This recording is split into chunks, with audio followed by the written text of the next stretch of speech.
for folks. What is your hardest pain point? And I'm going to list 1, 2, 3, 4, 5 different things. And by all means, put those. Your biggest pain point between recruitment, retention, training and skills, leadership, support of volunteers. So like your board or executive director. Hopefully that's pretty minimal since you are AmeriCorps folks at nonprofit organizations. Surely the leadership has a good handle on volunteers and what they're needed for. Or last but not least, I'm gonna put all 5 of these in the chat box. I have no volunteer program and have been tasked as an AmeriCorps member with creating one from scratch. God bless you. My goodness, hope that works out for you. And so Paul shared, while you all are kind of answering this question for me, developing and managing a volunteer teen outreach and volunteer program, and generally interested in learning more about volunteer management. Awesome. So biggest pain point, like the hardest thing, I wouldn't say necessarily keeps you up at night, but you really do worry generally about either recruitment, retention, training and skills, leadership support, and or, hey, we got nothing, we got to figure out something. So if someone says, Dale says recruitment, and I promise this is not an alcoholic beverage in a nice green bottle. It is a lovely soda that I can still get in Ohio from Kentucky. All right, recruitment. I would say probably the one that I have seen the most, the hardest pain points is either recruitment right now to fulfill needs, but probably above that would be retention of volunteers, because it's like, well, we're not supposed to be together in spaces. We're not supposed to be around each other. How do I keep a volunteer that has been with our organization for quite some time and is concerned for their safety and their health and their family when volunteering? And quite likely you've got volunteers that are saying, well, I love volunteering, but it's not worth a risk to my health or my family for me to be volunteering in person. So, and any of you that are working with volunteers who might be seniors, say 55, 60, 65 and older, that is a real pain point in terms of retention of those volunteers specifically. Live in a college town, but you're not able to have college students volunteer. Yikes. Hey, Ashley, how are you? I'm glad to see that you are on. So what I want to do is share our goals for today. So we're going to be looking at defining or maybe redefining your organization's needs. So where volunteers can be utilized, because COVID has changed that expectation. What is a virtual volunteer, and actually defining the difference between a remote and virtual volunteer, transitioning volunteers, making them more remote or virtual, the training and technical. So the folks that are mentioning, hey, like developing skill sets, giving them resources, especially in a rural environment, can be difficult. And then of course, managing the virtual volunteer, communication has changed, right? So a little bit more difficult. And if you're in a rural area, sometimes Zoom is not feasible. So that may be phone calls, that may be possibly emails, texts, things where you have to get a little bit more creative. So we're going to talk about these 5 major areas. And again, by all means, please put questions in the chat box as we go along, because I want to make sure that I get your questions answered. So we have a new context. I am trying to refrain from saying new normal because that's driving me crazy. I'm not sure about you, but so new context. So what is it, and how long are we going to experience this? So when I first started talking about virtual volunteers, we weren't sure then how long it was going to take to get a vaccine, what is going to be the expectation of having meetings in person. So that is still changing. And I think we have lots of things still to see what comes down the pike. But these are, I think, all the things that we're used to seeing now. This is our new context and what we are having to manage if you do have people working in person. I will say, even not from a volunteer perspective, but even from an employer perspective, I've had 2 staff test positive, and we are in what's considered manufacturing or warehousing, we're considered essential. Who would have thought used books would be considered essential? And then some of you might be agreeing with me, like, absolutely, they're essential. If I have to stay home, I need books. But what happens when you do have a volunteer test positive? What are the protocols for continuing work if you do have to have volunteers in person? I'm thinking specifically about those basic human needs like food banks, clinics, health clinics, or free pharmacies, things where people actually have to be there in person.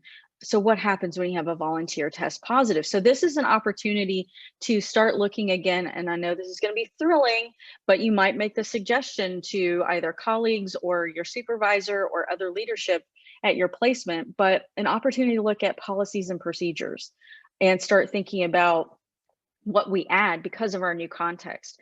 Do we provide masks? Do what's, kind of signage or stickers or other things do we look at in terms of physical distancing? If you're working in, say, a historical building, you can't exactly put big stickers on floors that are 200 years old. Am I right? So does that mean ropes? Does that mean other signage? What are your procedures for temperature checks? I get my staff test or checked every day, and there's a whole roster. So thinking through your policies and procedures, because unfortunately, I think this is still going to be with us for quite some time, regardless of the exciting news of vaccines. The expectation right now, what I'm seeing in terms of actual like conferences, meetings, groups. So if you're looking at doing trainings in person, that's what people are expecting is generally nothing in large groups until at least June. Some organizations are not planning anything until 2022. So your organization may be different in some way from that and their expectations. So it's certainly something to bring up in the conversation with your organization's leadership and thinking about how we respond to this new context. And I have a good example for you. So speaking of Girl Scouts, Michelle brought it up, we normally have, so I still volunteer with my home council in Kentucky. And I travel down from Ohio. And of course, our annual training weekend that is at one of our favorite camps for leaders, for trainers, for any other volunteers happens every August. And of course, that was not going to be possible. So what we did is we changed that to an entirely virtual event. It was not live because the limited connection we have at a Girl Scout camp that is rural.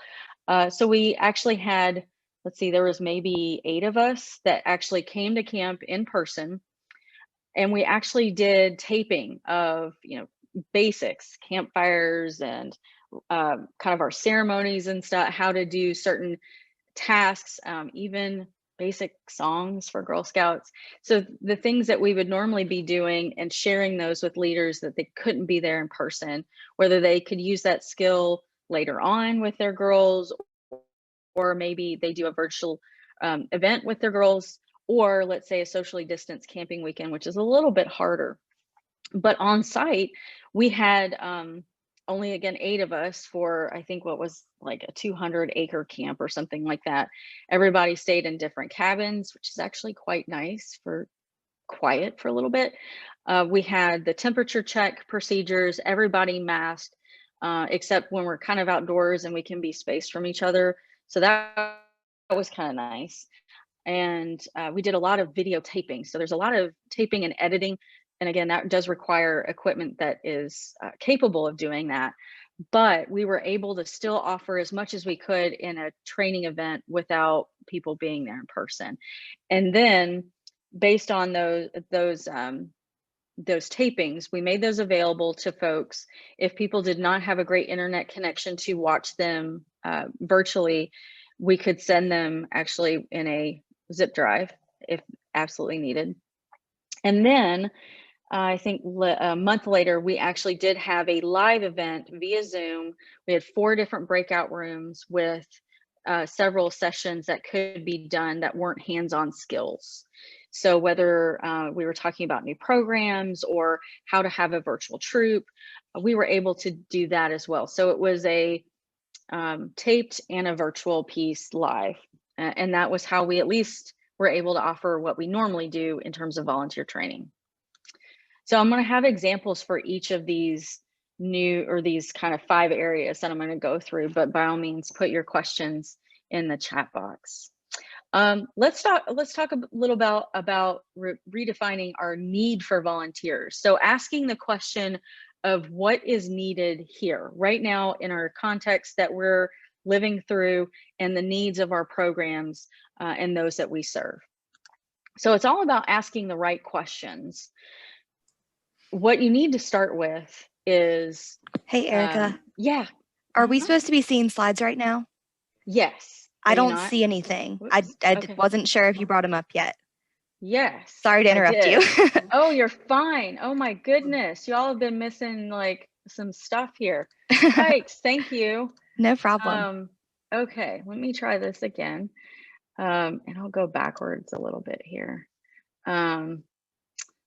Okay, so thank you. Goals. Yeah, I bet this has been a little boring listening to me just yammer. Context, and you'll also get these, by the way. New context. I gave you the example of Girl Scouts in the OWL weekend. So hopefully you're now seeing these. Awesome. Okay. All right. So let's talk about redefining need. So I have some key questions that you might start asking, whether you're responsible completely for making a volunteer program work or you're part of a team. We need to ask new questions. The first one being what?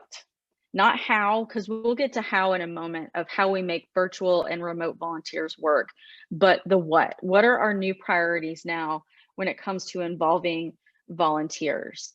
The example that I'm going to give you in a moment is a children's like a science and environment organization, and how they transition to remote volunteers that are typically on site. But how do we and what do we need to do now? What is needed, and where do our programs fit within that?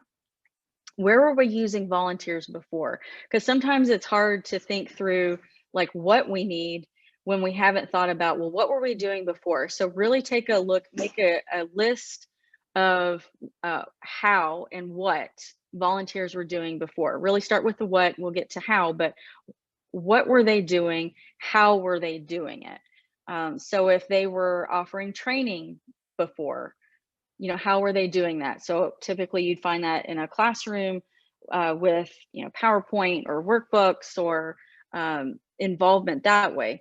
What were we doing before we were having individuals do or create or stock our shelves for our food pantry before? And that was in person. That was the how. What is that? What is it going to be? So do we still need that? And you may be having to answer the question too of, do we still need this? Is it going to be temporarily on hold or not? What do you need your volunteers to do for now? And like I mentioned, this may be in the next 6 months, this may be the next year. So it just depends on kind of what happens in current events, what happens with the vaccine, what happens also with expectations and what people are comfortable with. Even though we may have a vaccine, we may have people that aren't able or comfortable, or their health condition may be such that they can't get the vaccine now. So what does that mean for them in terms of volunteering and their comfort level? You might also, on the opposite side of that, have a policy in place that maybe doesn't allow anybody to volunteer in person unless they've had the vaccine. And so we need to have those questions answered now so that we can answer the question of, well, what do we need volunteers to do right now? Is that packing boxes? Is that delivering boxes? So a wide variety of things. Is that creating, say, a virtual tour? If I'm working at a museum, creating virtual tours where they're, say, the only person there and they're doing like a selfie stick, or you've got only 2 people there, they're socially distanced and recording a tour. Maybe you're working with an environmental organization and you're still doing a little bit of field research. That's kind of still easy to manage with them being out in, say, a rural area where other folks aren't around. So you can see where what do we need them to do now? And if you're in basic human services, that may still be the same thing of the what, it's just how we do it is different.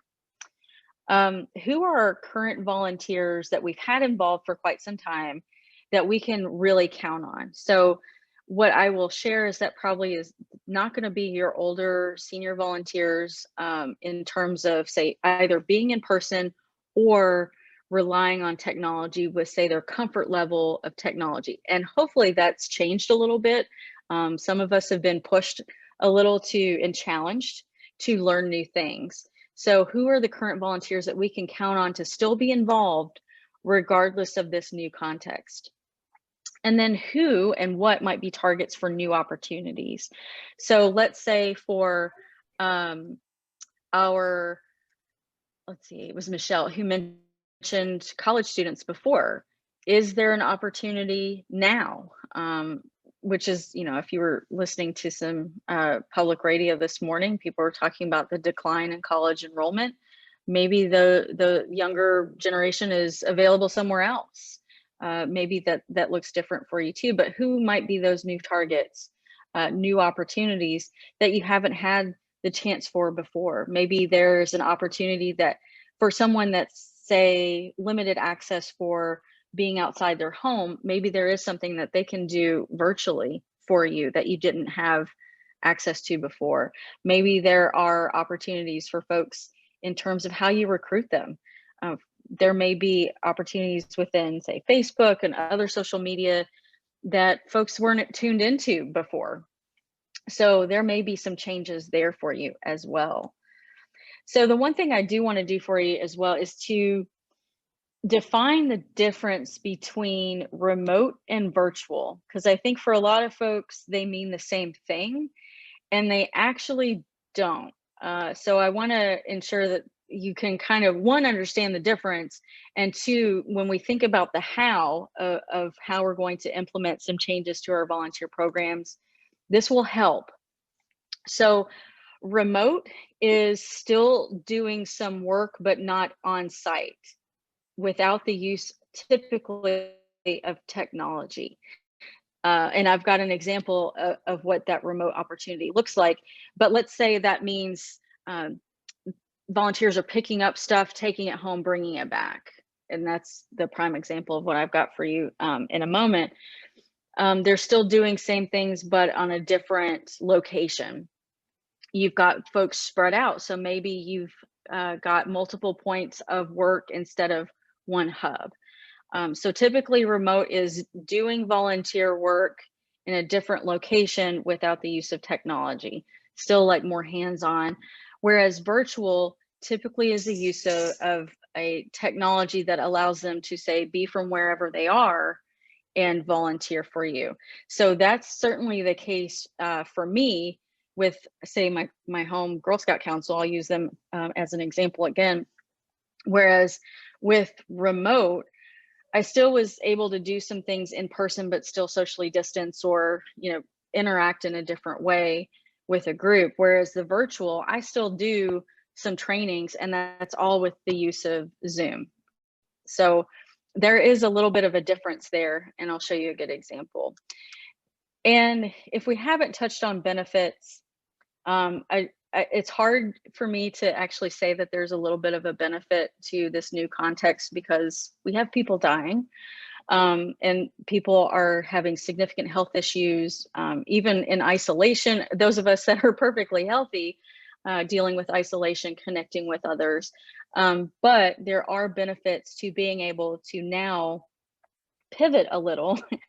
And I can see Ross from Friends pivoting the couch whenever I say we're in a year of pivoting, that we can experience as an organization. And again, we're now challenged to expand a little bit of our thinking.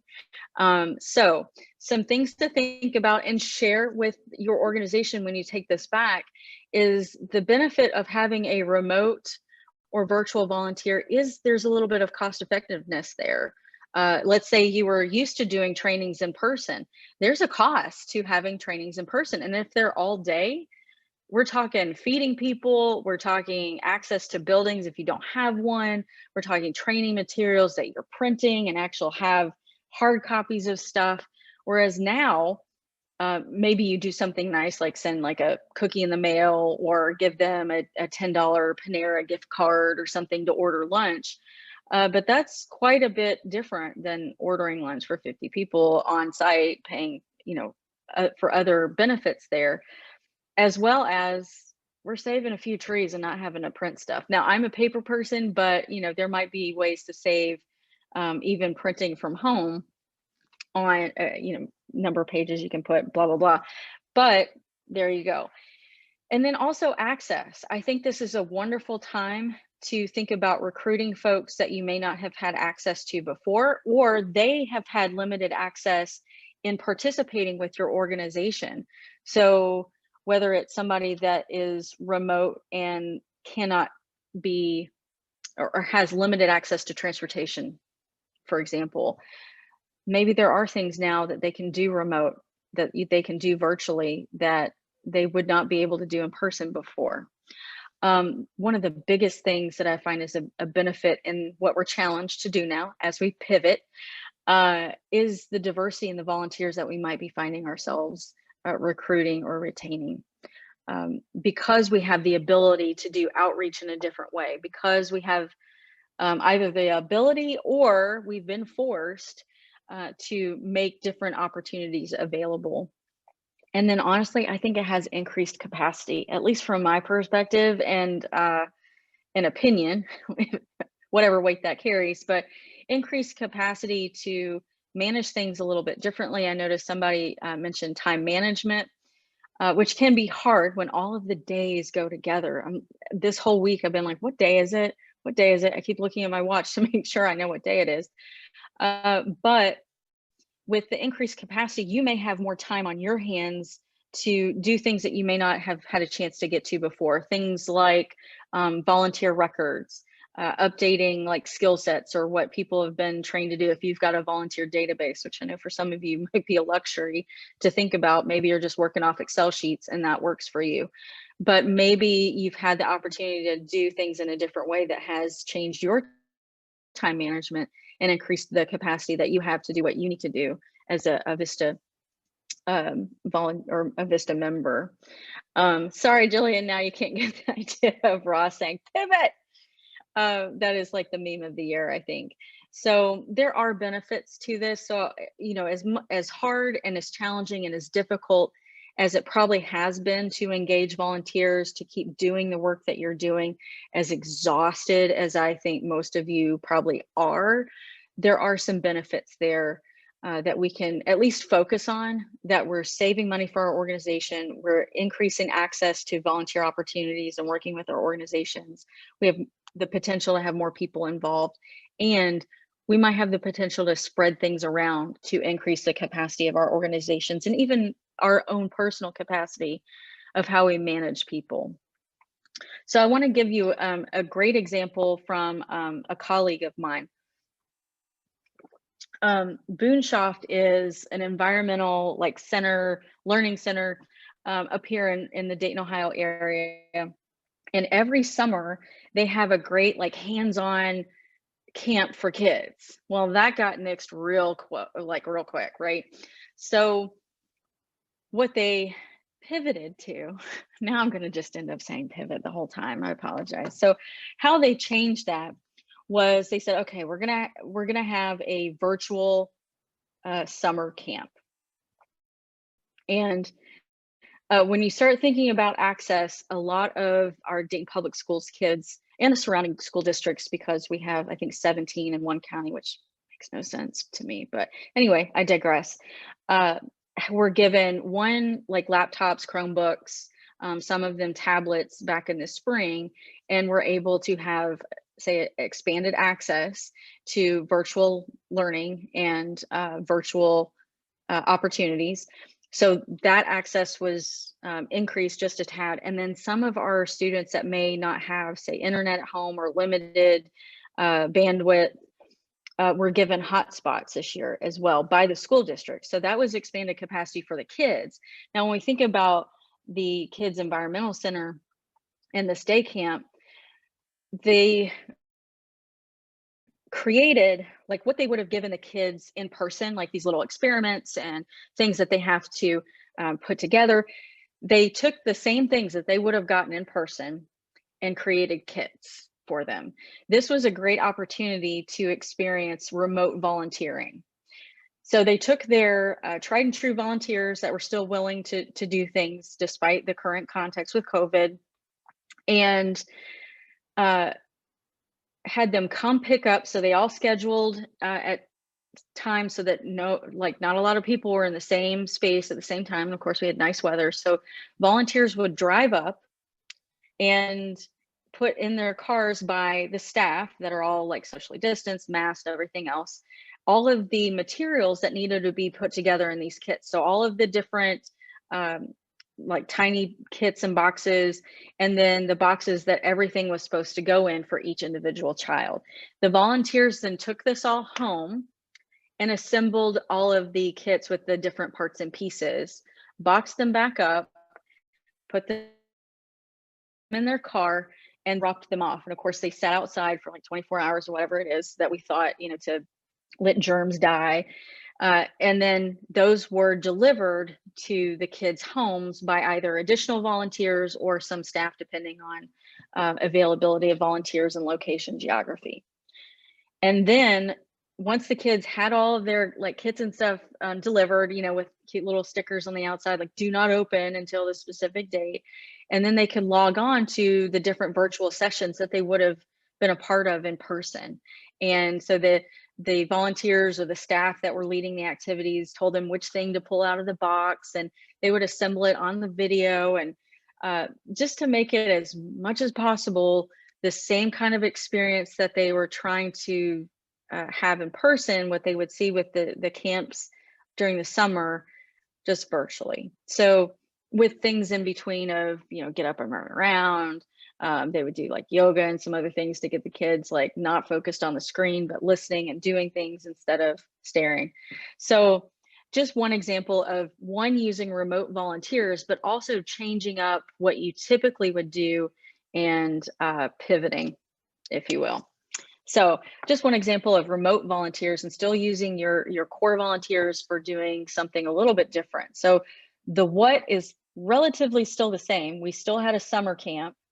We still had kids doing hands-on fun things. We still had staff interacting with the kids, but the how just changed. Volunteers were putting kits together that normally just would be in a big pile and the kids would go get them. We had the how changing of how the programming was delivered, how volunteers were engaged, how the kids were engaged, and just the how changed. The what stayed pretty much the same. So again, whatever questions you all have, please put those in the questions or the chat box, and I would love to answer those. And we don't have a Q&A, it's not webinar, we don't have a Q&A box. So please put them in the chat box. So asking with transitioning volunteer roles, and that was kind of also an example of transitioning a previous volunteer role into what was needed in the situation. But still, I kind of beg the question of asking what is needed here. It's, I think, the best question I have ever learned from a professional development event that I went to, I think in like 2010. And I still have, like, even on my printer, what is needed here? I think I even had it in my car on the dashboard. Just asking the question every day of what is needed here, either from me or to do, but what is needed with our volunteer roles is exactly what I'm asking you when you ask what is needed here. So when you think about, this is the how. So think about the what you need volunteers to do, and maybe you start prioritizing the what, but let's get to the how. And so I'm going to go through each of the 4 of these to give you examples of each of the need, the access, format, and setup for success. But before I do those 4 things, I want to recommend one thing, and this may be going towards capacity. This may be taking just a little bit of time away from a lot of what you're doing. If you have not put them in place already, this is the opportunity to do it. Position descriptions for volunteers. and you can either raise your hand or put it in the chat box like absolutely and amen. This is exactly what's happened to me before. But you get a volunteer who is very well-meaning, wants to give of their time, or passionate about mission, passionate about their community. They get into a volunteer role and they flounder. They aren't sure of the expectation. You're not sure of what the expectation is for them.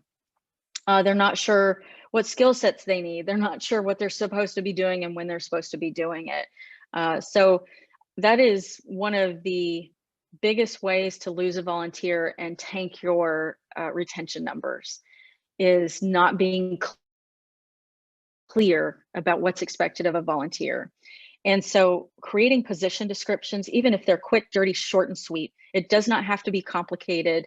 You don't have to have necessarily the stupid OSHA things at the bottom of your own job description of certain things. Certainly you want people to know if they've got to lift 50 pounds, they got to lift 50 pounds. But so I say that in a kind of cynical way, but position descriptions help you and it helps them, being very clear of, and in the recruitment process, right? So if you've ever served on a board or had to recruit volunteers for a board or committee, people sometimes don't ask the question when they very well should: how much time is this going to take?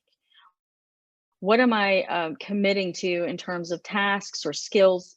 What do I need to know about the organization? What training do I need to have? So create those position descriptions. If you need an excuse to get away from your family members that you are holed up with over the holidays, if you need an excuse to go sit in a different room, away from your kids, away from a spouse or partner, think about position descriptions and make them fun. But this is really the opportunity to do them. So I deplore you, please put in position descriptions. This will keep everybody from pulling their hair out later on and losing volunteers. So let's talk about need. If you are thinking about how to adjust volunteer roles, or let's say you're just tasked with implementing a new volunteer program and yay, COVID came in the middle of this, ask staff, other leaderships, other volunteers, what is needed.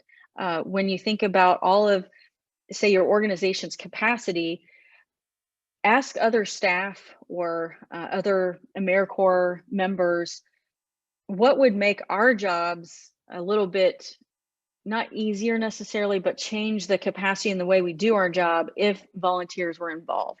Now, I will say that volunteers are not a replacement for staff. I think that is one of the biggest concerns. And I think this is where you can kind of shift that conversation and the assumption to say that we bring in volunteers. This is why other staff, I mentioned like commitment and support for volunteers coming from leadership, is there are some staff that will feel like, well, if we bring in volunteers that can do some of the same things I can do, that is a threat to my job. That's a threat to my employment. And I hope that is not the perspective that folks are taking, but it is very much a concern of people. So thinking about tasks that can be put onto volunteers in short term, medium term, asking staff what is feasible for a volunteer to take on, or that you work with hand in glove to say you do this skill and they do this skill.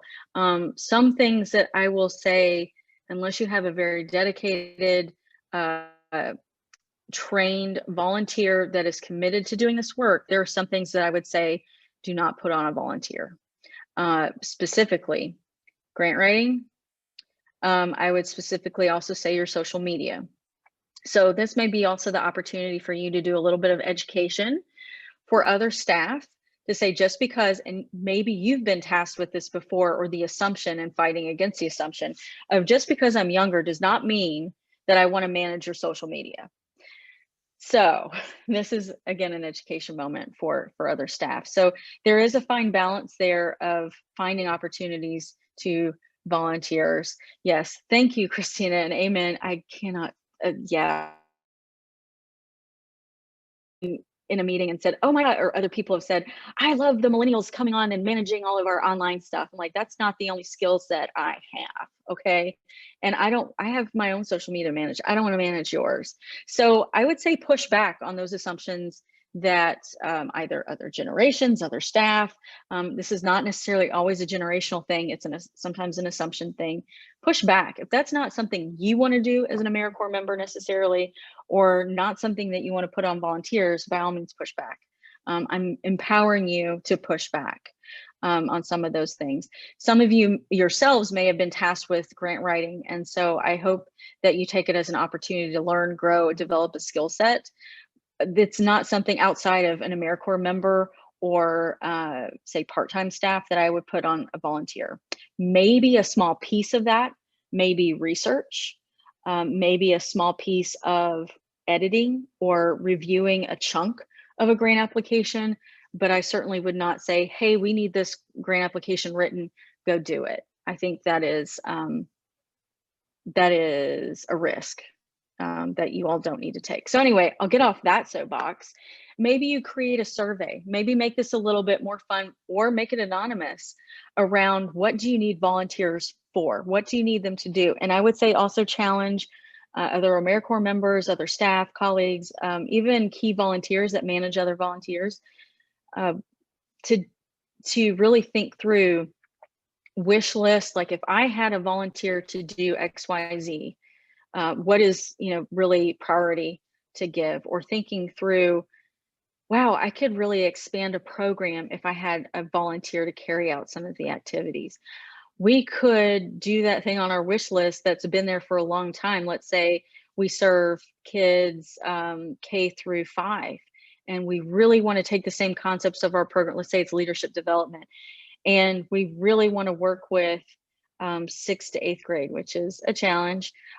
We want to expand that, and maybe if we had the right volunteers in place, the right passionate folks that like working with tweens, we could expand this program. Maybe that's their wish list. So asking, this may be also a time in between Christmas and New Year's when people have a little bit of downtime to think through strategy, to be creative, and ask the question, hey, where would we be able to expand and think about, kind of pie in the sky, like if we had additional volunteers engaged in a different way, what would we need them for? What are our wish lists? What do we want to engage folks with? So next, but certainly not least, is access and viability. So meaningful tasks. And I'm sure as AmeriCorps members, you've also been challenged in this way, where it may be, you got to make copies and put together binders. What kind of the stereotypical intern tasks a decade ago were the coffee runs, the copying, the cleaning, or things like that. And now we're in a different context, a different expectation of what AmeriCorps members do and what, say, interns and volunteers do, is making things meaningful. As we see, like, say, my generation, your generation, when we get into like millennials, Gen X, whatever you want to say, we want to have a meaningful impact. What you'll see with anyone, say, born after 1980, are folks that want to find meaning so much that they are willing to, what older, I don't want to say older, but folks that have been around a little bit longer would be like, I'm not taking a pay cut just so I can feel better about what I do. Whereas some of us would be like, yeah, I want to do this and feel good about what I'm doing and have an impact, then feel like I'm kind of not doing that and not enjoying what I do. Same thing goes with volunteers. They want to make a difference. They want to give back, whatever that means for them. So making things meaningful, even just seeing, putting together those kits for kids for the summer camp. Even if you have those volunteers like participating, like hiding, sitting in the background for the virtual piece, they get to see the kids like working with, if it's kinetic sand, if it's building a catapult, whatever it is, they get joy out of that part too. So they see it in use. So even if you might not feel it's always the most meaningful task, you might be able to sell it as, hey, you'll put these kits together, but how about if you've got some time, you jump on the virtual session and watch, comment, interact with the kids so that you can see the outcome of what you're doing. And it's certainly in in terms of recruitment, how you sell it. Like, don't just be like, so yes, we need the position description and a list of tasks and things like that. That's kind of the boring part. I'll just say it doesn't look exciting when you see it on paper. It's all about how you sell it, how you market it, and to say, do you want to make a significant impact on a kid's life? Do you want to ensure that your community is fed and is healthy? You can be a part of that. That is why people get involved. Think about if any of you have had the opportunity and the joy to do a logic model. And if you haven't, I highly recommend looking at them and thinking about them for your programs. But what you're going to look at is the outcome, and that's what you're really selling. That's what you're using in your messaging to recruit volunteers. I'm expanding the arts education for kids that may have had it cut in our public school systems. I am lessening greenhouse gases because of the work that we're doing. I am increasing the participation in our recycling program, which leaves less waste in our landfills and makes use of materials that we can reuse, recycle. That is what people connect with. They connect with that need, they connect with that mission. So certainly think through, and again, this might be a time to be creative, of how you market these volunteer opportunities to increase access and the viability of your volunteer programs. And then think through what can be done remotely, what can be done virtually. There will be some things that cannot be done remotely or virtually, and I've got an example of that coming up here. Thinking through time and resources. So certainly if we've got folks that have either limited technology access, or let's say comfort with technology, and you do need virtual volunteers. Let's say you've got a volunteer that does not have a tablet, an iPad, whatever, a Chromebook, a laptop, but they do have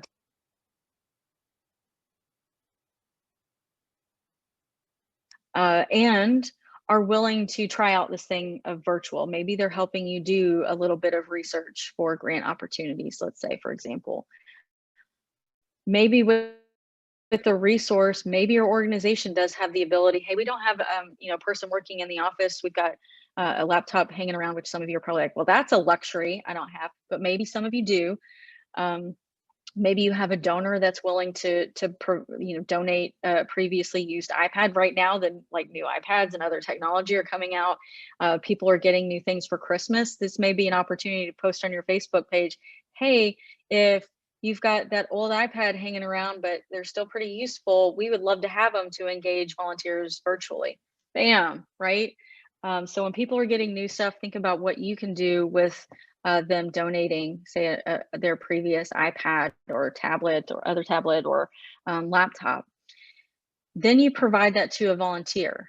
Then you've solved a resource problem for them to be engaged. And with that, maybe you spend an hour with them, which for some folks would be really encouraging, really fun for them. Some of us may be like, no, I don't want to do that. But spending time helping them understand Zoom, helping them understand a little bit of new technology. This is a little harder in the winter, but maybe you have the opportunity to sit outside in the spring and show them from a safe distance how to use a piece of technology. But think through the time and resources that you may have either on hand, or ask donors for, or ask other volunteers and whatnot that could be contributed to expanding this virtual and remote volunteer opportunities. I think this new context makes training a little bit easier, a little bit more on demand, and a little bit more accessible. And training does not have to be the format that you and I are sitting in right now. It does not have to be PowerPoint, and it does not have to be recorded and accessed later and on demand where people may not have access to it. This may mean that you put it on a jump drive, or let's say even a CD, you burn it onto a CD, like a recording, or resources for people to read, and either mail it, or let's say you've got other volunteers in an area where somebody is remote or rural, to drop something off. So, or let's say You have the ability to text content. That is a big thing right now, is texting training, texting content. So let's say you do short snippet videos of how to, let's say for our example of the summer camp kit, maybe there is a short video that they put together to say, you've got these items, maybe some things have to be put in baggies or whatever. So put this, this, and this, and in one baggie, put this. And so this is what your box should look like when you're done with it. 1 minute video, maybe tops, sent to a cell phone, boom, done. Training does not have to be the same thing that we're used to. It does not have to be this. It does not have to be in person. It does not require a PowerPoint. It doesn't always require a video or in person. It can be very digestible. So I encourage you, how you train somebody to do a task, the way you do it in terms of delivering the information, and what you train people to do and how quickly you do it. So if you're doing, say, that grant research opportunity, that may be you hop on Zoom, you share your screen, you show them, point them in directions. Let's say you've got a foundation directory online subscription, or you can access it for free remotely right now with your library, local library. Maybe that's how you show them around, and then you leave them to it and say, here's our goals, and maybe get back to me in a week. There you go. And then also think about sustainability. These may be opportunities that end whenever, and I am the forever optimist that we will get to a little bit of where we were before in terms of operations. But thinking through, are these opportunities what we're going to need to keep? And I'm thinking they are. My own mother asked me, like with COVID, what happens when people are comfortable going back into stores or shopping in person?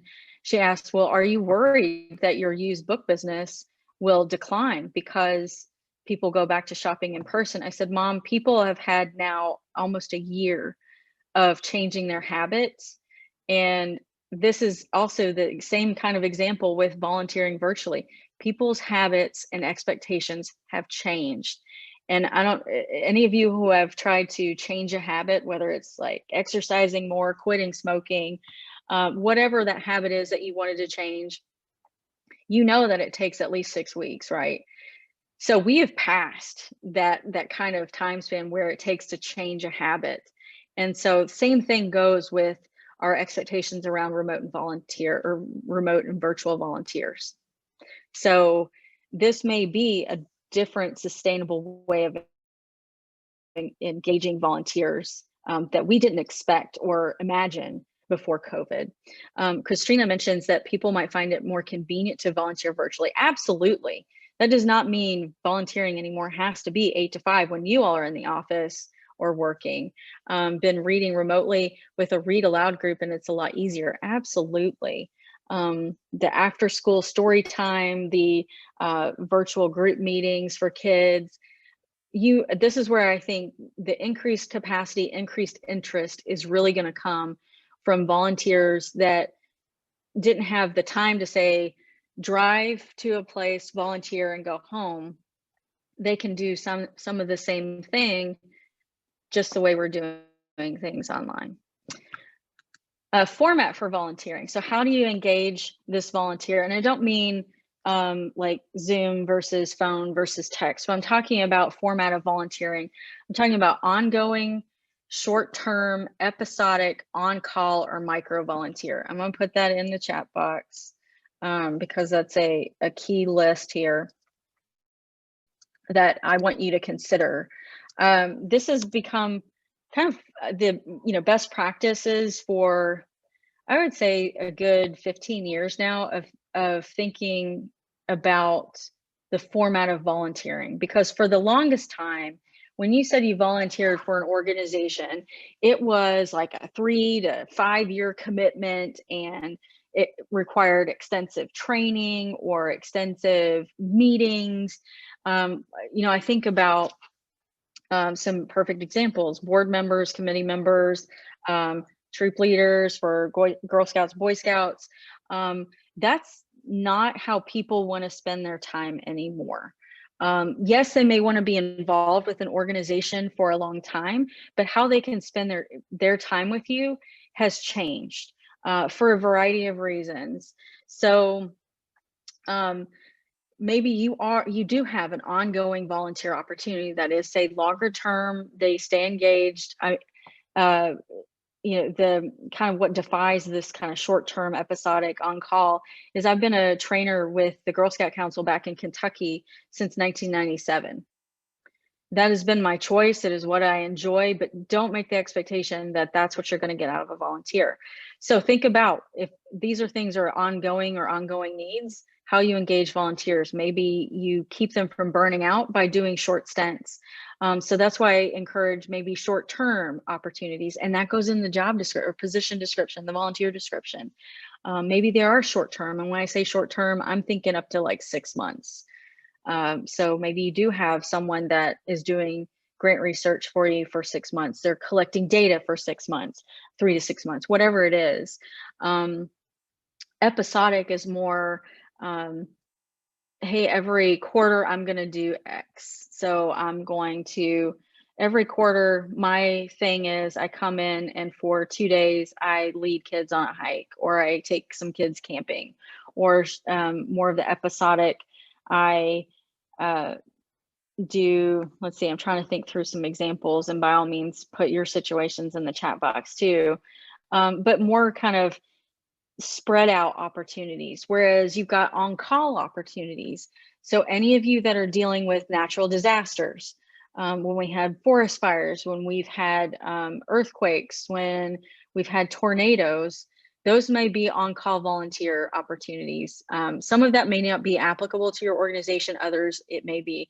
I think of one of my volunteers for another organization. She volunteers with the Red Cross. She's an accountant. You might wonder, what's the connection there? She's an on-call volunteer for natural disasters with the Red Cross.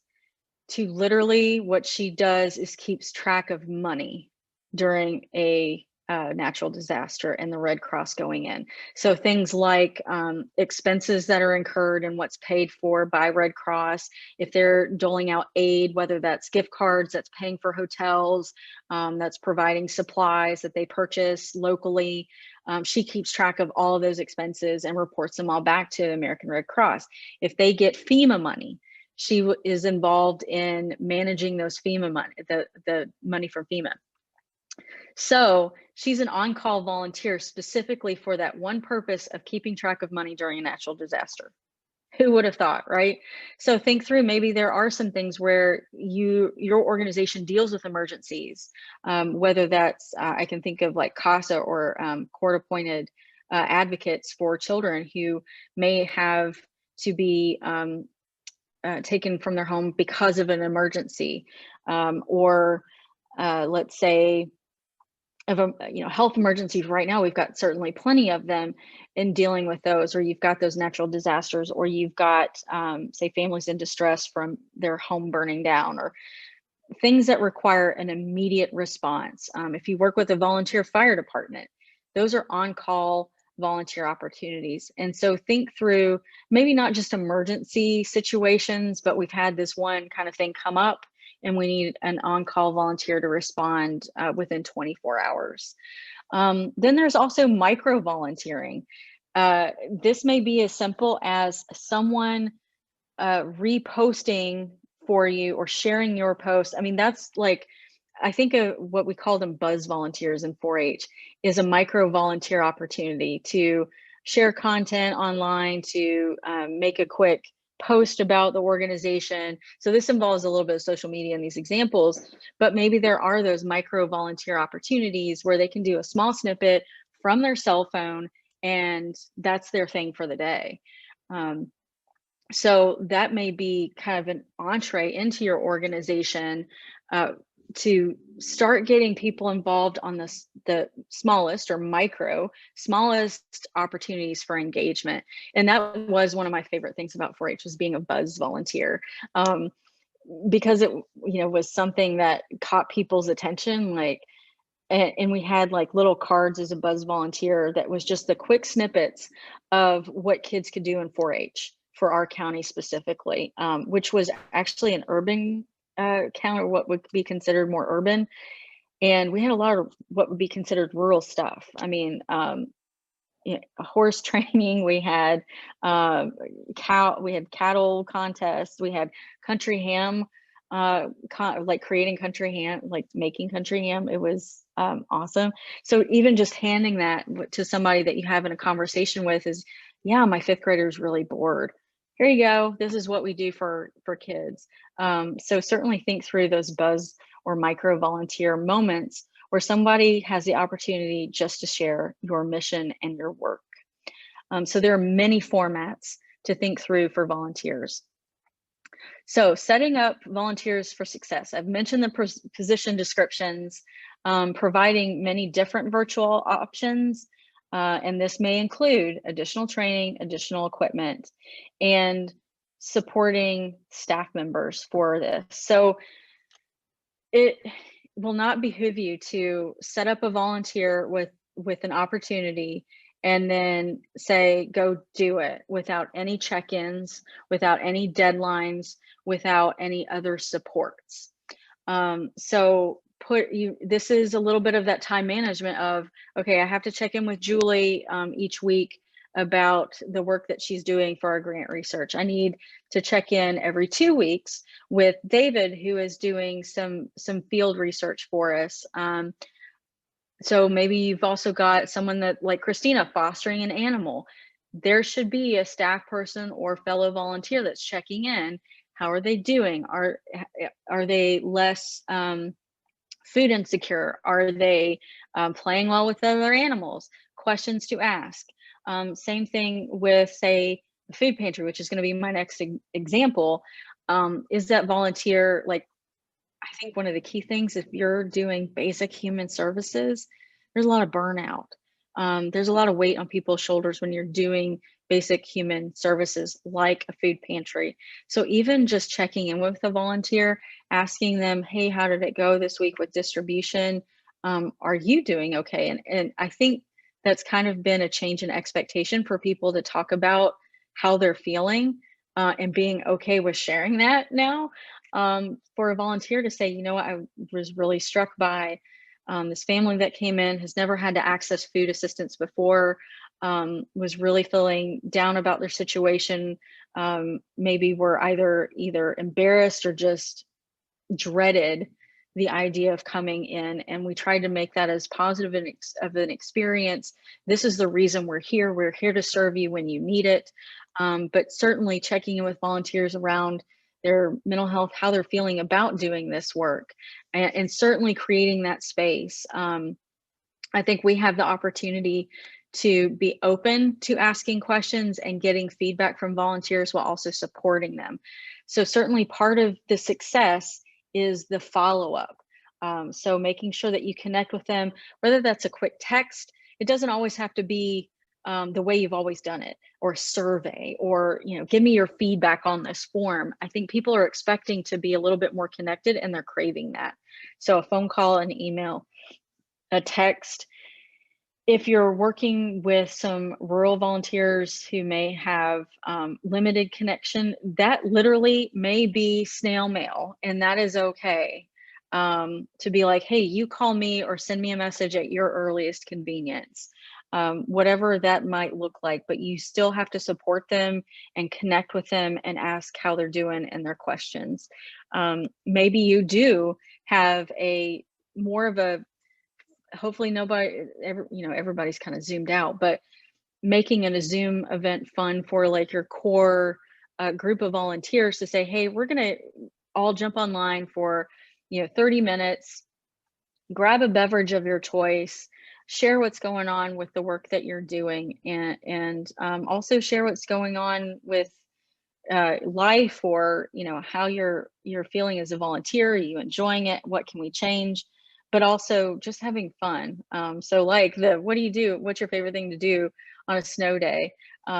What's your favorite pair of socks in the winter that you like to wear? Those kind of fun questions make it fun for them, and a way to disconnect from some of the heavy work that they might be doing. So Gavin mentions that their service site is a soup kitchen and unfortunately isn't taking volunteers for the foreseeable future.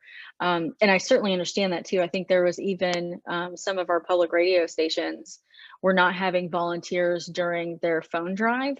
And so they were encouraging folks to, of course, give online because that was a little bit easier.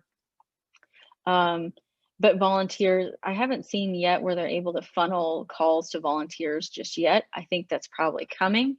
Pro on Track uses volunteers for events, and we haven't had any in 2020. That's so unfortunate too. We've had to revisit a lot of things, and so maybe this is the opportunity going into 2021, because I think we aren't going to see any a lot of in-person, or they're going to be very limited. Think about how you transition those events online or virtually, remotely.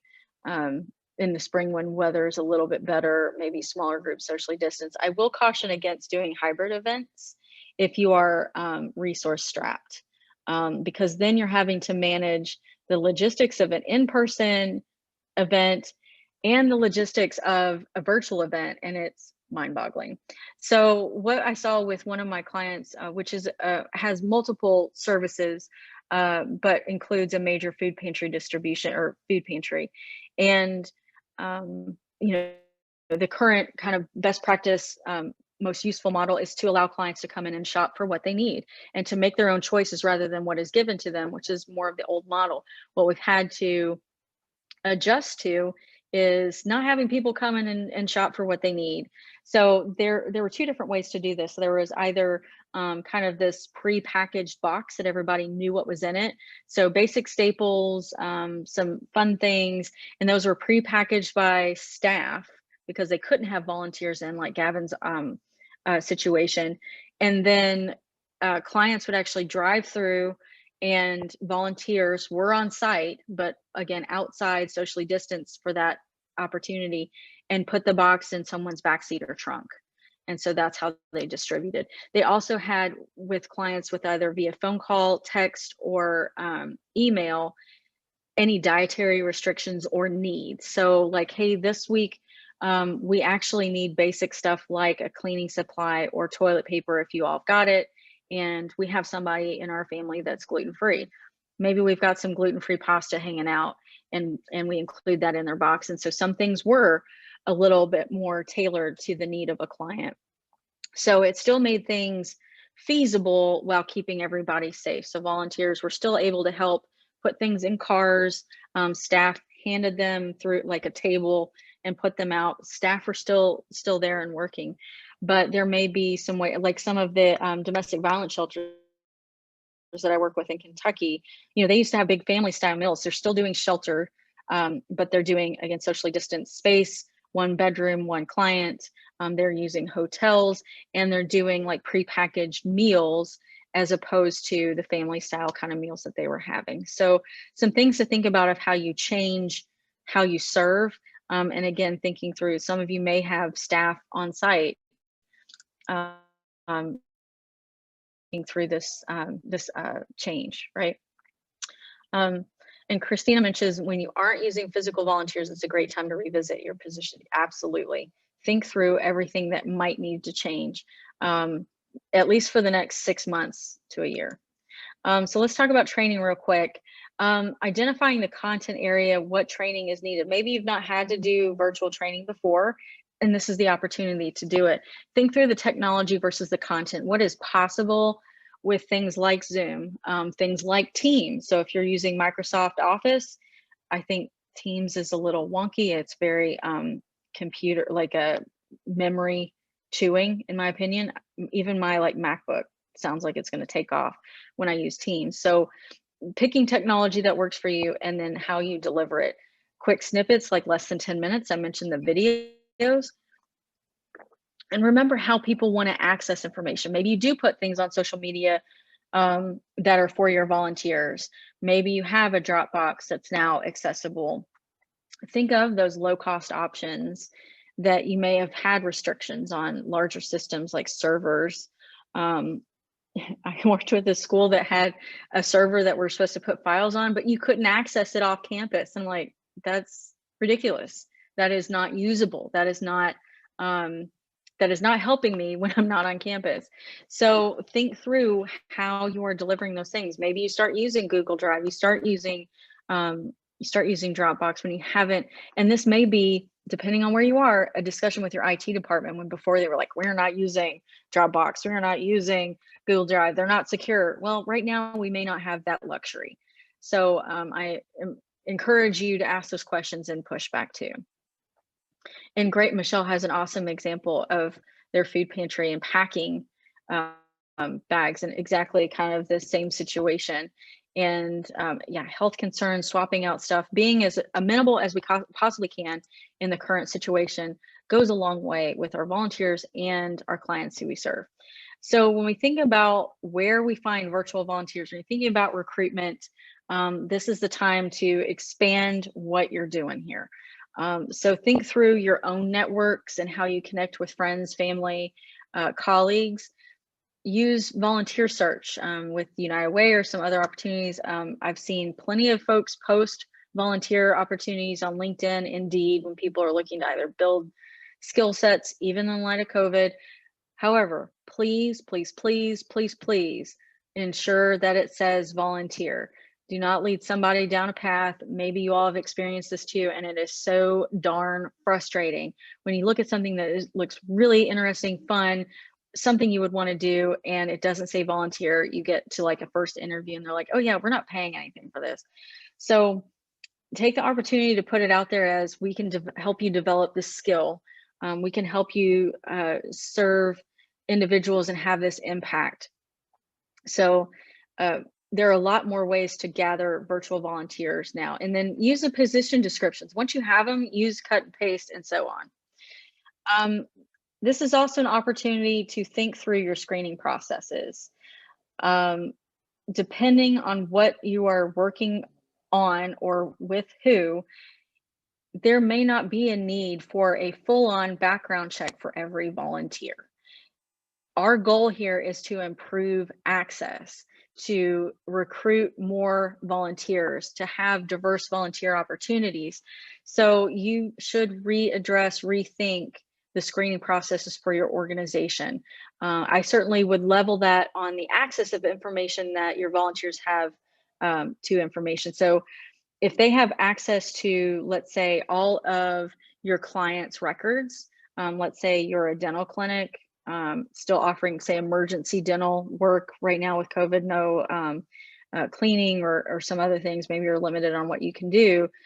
That I would certainly say they should have a background check and should maybe have some reference checks because of the access to information. If I've got a volunteer that is putting together a box for kids for summer virtual day camp, I probably don't need much of a background check. Maybe like 1 or 2 references. Go stalk them a little bit on, and stalk's probably not the right word, but go check out their own social media. There may be a little bit of easing of these screening processes as we deal with COVID. Our goal is to improve access. One thing that I love in terms of, and this wasn't a volunteer, but more so a paid person, but if you haven't gone and looked,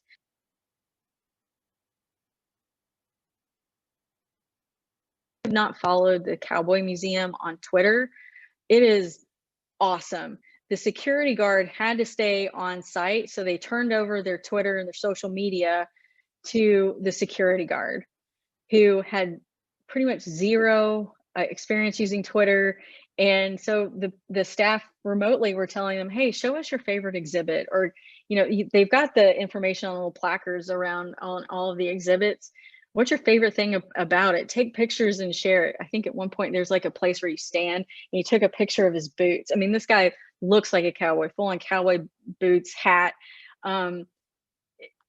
Allow for, say, maybe a social media takeover. That's the kind of lesson learned here of the different ways that you can engage a volunteer. Again, I go back to the social media where somebody may not want to do that, but sometimes it's a little bit fun to let somebody develop that skill and they have a totally different perspective, as opposed to, say, a social media content expert who'd be like, well, have you done this and cross-posted and use this hashtag? Makes it a little bit more complicated. Whereas if you give somebody an opportunity where they're like, I've never used Twitter in my life, it could be very interesting and people may learn something in a different way. But if you haven't looked at it, go check it out. It is a very uplifting way that the Cowboy Museum has shared what's going on. So managing the remote volunteer. I've mentioned communication a little bit already. If you have to do reporting, that's one key thing I want to focus on here. Make it easy. Online forms, easy feedback, rethink some of your questions to be like, do we really need to know this? What do we do with this information? If it's very important, of course, ask it. If it's a required thing, ask it. But make reporting easy, because it's kind of like, oh, nobody wants to do the reporting. Make it easy. So with communication, maybe you ask volunteers to be included on some staff meetings or leadership meetings, just so one, they know what's going on, but they can share more of the experience, and it may be fewer meetings that you have to have. Maybe think about volunteer-only social media groups for your organization, whether that's Facebook, it's Slack, if people are comfortable with social media. Some people may not be or have access. Like we've talked about a little bit before, and Christina mentioned, making it a safe space for our volunteers. Be that trusted resource, share information. Also, one of the key things here is being transparent. Being very open with the challenges, or hey, we can't do this, or even asking, I don't know what to do with this as the AmeriCorps member or as a staff person. I'm not sure what we should be doing here. And be transparent about that and say, like, do you have any ideas? Don't think that you have to have all the answers. Take that weight off a little and ask those key volunteers. Do group check-ins, individual calls, texts. Maybe it's a Facebook message, LinkedIn message, a WhatsApp message that's lower bandwidth for whenever you don't have great cell coverage or relying on some Wi-Fi elsewhere. Make regular communication a habit, put it in your calendar, put it on your task list for the week, and make sure that it happens.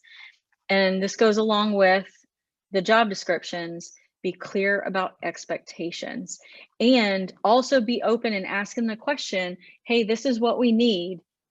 Is this what you can do? Do you have time for this? Is this, you have the skill set for it? Are you okay with this level of commitment? Or, certainly ask those questions. Hold people accountable for their behavior. I literally experienced this with a board member this past week, where I thought their behavior during a board meeting was completely unacceptable in talking about equity and access, and what's appropriate behavior. So sometimes you may have to meet with a volunteer separately to talk about their behavior, what they've said in a Zoom call, what may be unacceptable. So know that you may have to do that, and start thinking through how you might take those conversations, and be clear about the goals. What is the point of their volunteer behavior or volunteer opportunity when they're not sure what the overall goal is? And maybe they're doing a small snippet in that micro volunteering, and you need to show them the big picture. You're doing this piece, which is going to have a massive impact on this overall goal that we have. And last but not least, and above all, when dealing with the current context we're in, managing expectations, COVID, it is a lot. And so I don't want you to feel like you're alone in this, that you're kind of on your own island and isolated. Be flexible, ask questions, connect with your colleagues here that are also AmeriCorps members or managing volunteers. Ask the questions. It's very hard, even for me, to say, being slightly vulnerable and asking the questions of, I'm not sure what to do with this right now. And I think that is becoming more and more acceptable, in being very transparent about what we're going through. So be flexible, expect flexible if you are in a volunteer situation, being considerate of situations. If you are in West Virginia, you're in one time zone, but if you're elsewhere, think through, do we have this at 8 a.m. Eastern? Because we're talking about very early on the West Coast if you're dealing with a large, geographic area. So think about time zones, be flexible. I'm working with an intern with another organization where she works during the day. And so we've had meetings starting at like 5:30, 6 o'clock. and that has worked for us. And she's on Central Time, we're on Eastern Time, so it's even, you know, later if she's getting off work at say 4:30. So being flexible, maybe that means you get to work a little bit late, even if that means getting to your desk in your PJs at this point. But being flexible, ask for feedback, ask how people are doing. And also above all, we're in the middle of a pandemic still. In some areas, it may not necessarily feel like it, but just remember that this is what everybody's dealing with, and we need a little bit of grace with folks. Also take the time to do some thank yous. This could be really easy. Shout outs on social media, virtual volunteer gatherings, small gifts via mail, and even snail mail. That's been the biggest thing right now is people love getting mail. If you haven't seen them, Cheryl's Cookies, if you have a little bit of room in your budget, Cheryl's Cookies does a single cookie card, $5. And that includes a cookie, shipping, and a small note, $5. So a little easy peasy, a little bit more accessible. If you can't do something that's, you know, has a larger budget amount to that, maybe it is a small thank you card and something flat, like a bookmark, a small thin ornament, or a small decoration, snowflake. You know, might go back to actually making, you know, coffee filter snowflakes, and that might be fun for you, and they can put it on their windows. Like, get a little bit creative, send things in the mail. People love mail right now. I do want to show a resource that I'm going to give to Christina to mail out with you all. You should be seeing this kind of workshop resources. I've pulled together so many links when it comes to resources where you can go for additional information. I am by no means the repository for all things volunteer. So websites and associations, Idealist if you're looking for volunteers and recruitment.